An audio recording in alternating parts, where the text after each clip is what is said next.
Hey guys, so today we are going to be going over proper squat form. The squat is one of the most fundamental movements for all humans, so doing it properly is very important. So today we're going to start with just the setup position to start and give some pointers on things that you need to think about every time you squat.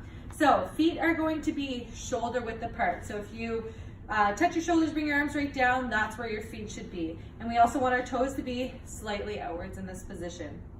Okay, things to think about when we start: everything needs to be tight. Core needs to be tight, quads need to be tight, and the glutes as well.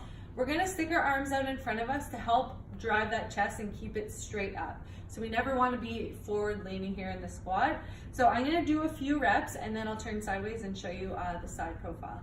So coming down, sending the hips back, keeping the chest up nice and tall. And we want to make sure that those knees are tracking over the toes. So we never want to see any inward rotation of the knees or outward. So keeping them in line with the toes. And again, keeping that chest up nice and tall. The core is super tight. Standing up and squeezing everything again at the top. Sideways. So coming down again, setting up the feet, chest is up, everything's tight. Coming down. We want to make sure that the hips are below the knees at the bottom point.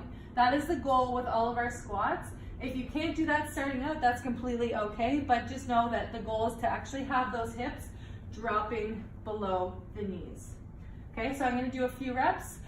Again, keeping everything nice and tight, chest is up.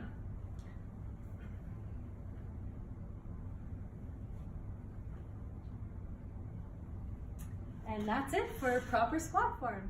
So we also wanted to go over just some different kind of ways that you might be able to figure out which squat works best for you. We're all shaped differently. We all have different sized hips based on our human anatomy. So we might find that one squat works better for us than another. So we're just going to go over that quickly. Okay, so pay attention to how this feels for your body. You want to pay attention to how it feels in your hips, your back, your core. So first we're going to start off in a hip width position, so quite narrow, and we're just going to bring our arms up and hover and go back down. Then we're going to move to a wider position, so shoulder width apart. We're going to do the same thing, come up and hover, and really pay attention to how this feels, and we'll also look at how it looks. And then the lastly would be a wider stance or a sumo squat.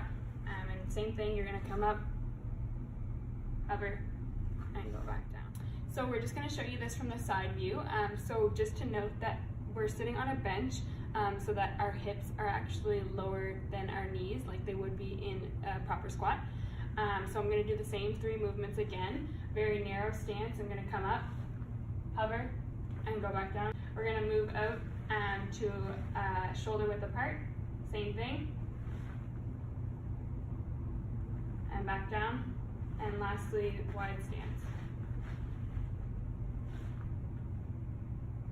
Now we're going to go over some good warm-up exercises for that squat. So the first one we're going to do, we're going to use a kettlebell, and we're actually going to do something to open up that thoracic spine. So that is your mid to upper back.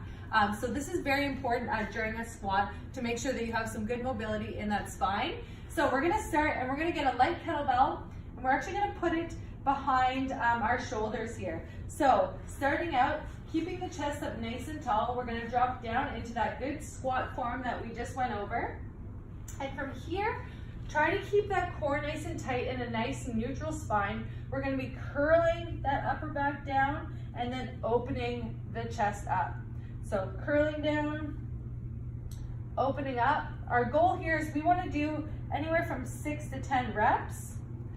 This is also going to be great for just warming up those hips as you're sitting in this squat position. So one warm up that we're going to go over is just to warm up our hips and our knees before we actually put weight on or a load.